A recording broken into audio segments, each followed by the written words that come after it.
Bien-aimés, nous bénissons le nom du Seigneur, le Tout-Puissant, pour toutes ces grâces qui ne cessent de nous renouveler jour après jour et instant après instant. Que le Seigneur vous regarde avec bonté et qu'il vous bénisse au-delà de vos attentes, pour vos efforts à acheter du crédit, à écouter sa parole, qu'il écoute vos prières. Nous allons continuer notre méditation dans la parole de Dieu et le thème sur lequel nous allons travailler, réfléchir aujourd'hui est Dieu est un Dieu d'ordre.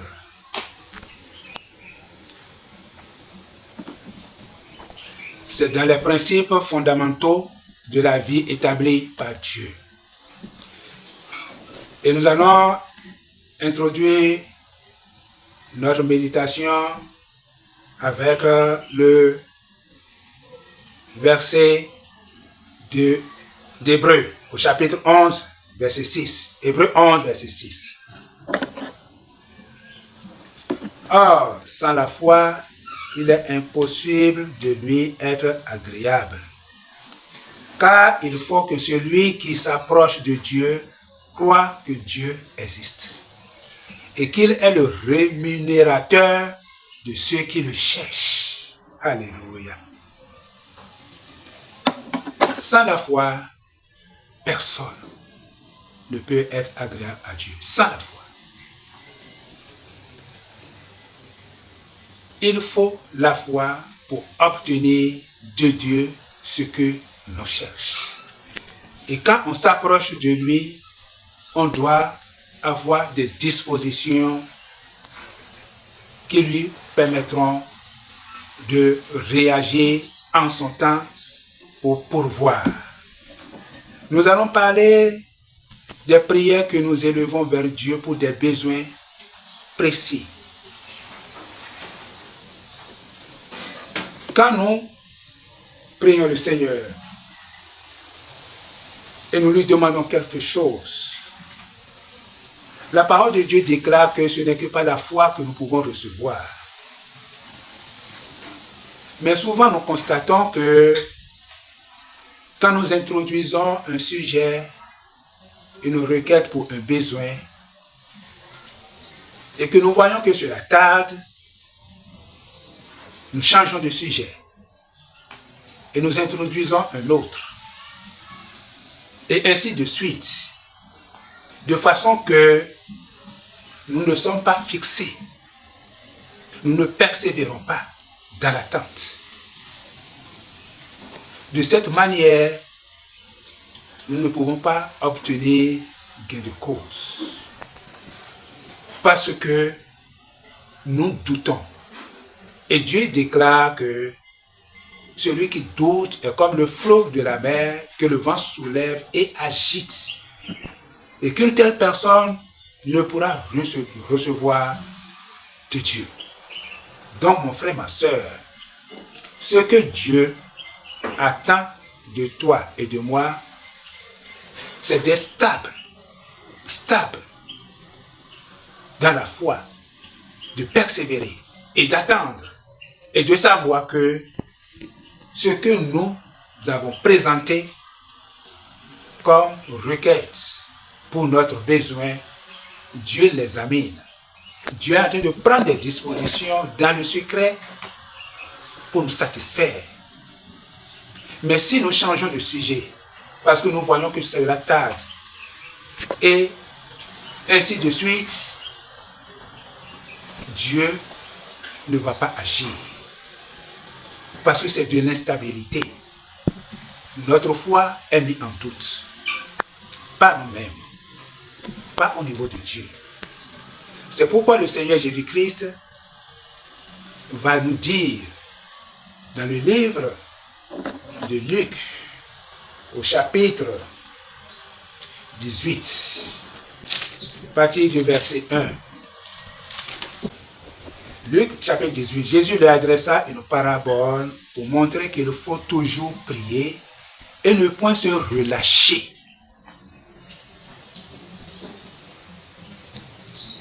Il dit, il y avait dans une ville un juge qui ne craignait point Dieu et qui n'avait d'égard pour personne.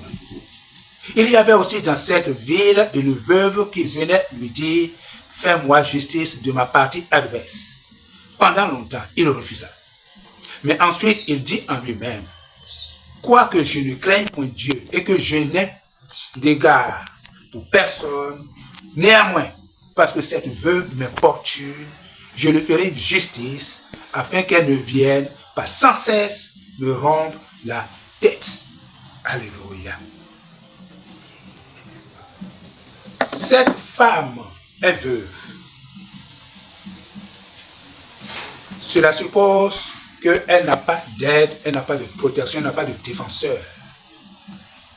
Mais elle a affaire avec un juge corrompu qui n'a d'égard ni pour Dieu ni pour les hommes. Mais elle a un problème, une situation avec sa partie adverse. Elle va, il le renvoie. Elle va, il le renvoie. Et quand elle va, elle redit toujours la même chose. Mais pour finir, le cœur de cet homme, de ce juge, a commencé par battre au-dedans de lui. Une peur l'a saisi. Malgré que cette femme n'a pas d'argent pour lui donner, et n'a personne pour la défendre, pour la protéger, pour l'appuyer, cet homme a pris la décision de régler son affaire. Mon frère, ma soeur, c'est la persévérance de cette femme qui a abouti, qui a permis que, sans moyens, sans défense, ce juge que tout le monde connaît, a commencé par raisonner en lui-même et à régler la situation de cette femme. C'est pourquoi le Seigneur nous a dit de prier, de ne pas se relâcher. Persévère. Cela ne voudra pas dire que si tu as un besoin aujourd'hui et demain il y a un autre besoin qui se crée, tu ne vas pas faire savoir. Non. Mais tu ne vas pas abandonner le premier besoin. C'est là l'erreur. Tu gardes le premier besoin, tu continues de prier pour ça, tu ajoutes le second besoin. S'il y a un troisième besoin qui vient, tu ajoutes. Le Seigneur n'est pas contre. Et en persévérant, Dieu finira par te faire justice ou par te satisfaire ou par régler ta situation. Mon frère, reste persévérant. Ma soeur, reste persévérante. Ne te décourage pas. Tant qu'il ne t'a pas dit non, je ne te donne pas, et c'est le silence, ne pense pas qu'il n'écoute pas ou qu'il ne veut pas faire. Il y a un temps pour chaque chose. Il connaît le temps qui convient où il va te donner et tu vas en bénéficier. Persévère. Avec lui, c'est de l'ordre. Et on finit toujours par obtenir quelque chose et on est rempli d'une joie débordante. Que le Saint-Esprit te soutienne et te permette de comprendre cette courte exhortation, de persévérer dans l'attente et tu ne seras jamais déçu.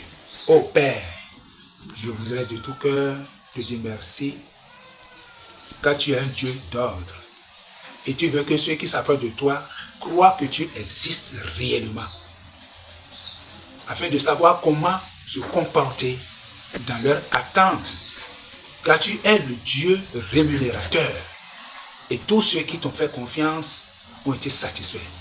Qu'il en soit de même pour mon frère qui m'a écouté, pour ma soeur qui m'a écouté, afin que les uns et les autres puissent trouver satisfaction auprès de toi. Merci papa pour ton grand amour, ta grande et riche fidélité. Merci pour ta générosité. Merci pour ta disponibilité à répondre favorablement aux besoins de tes enfants que nous sommes.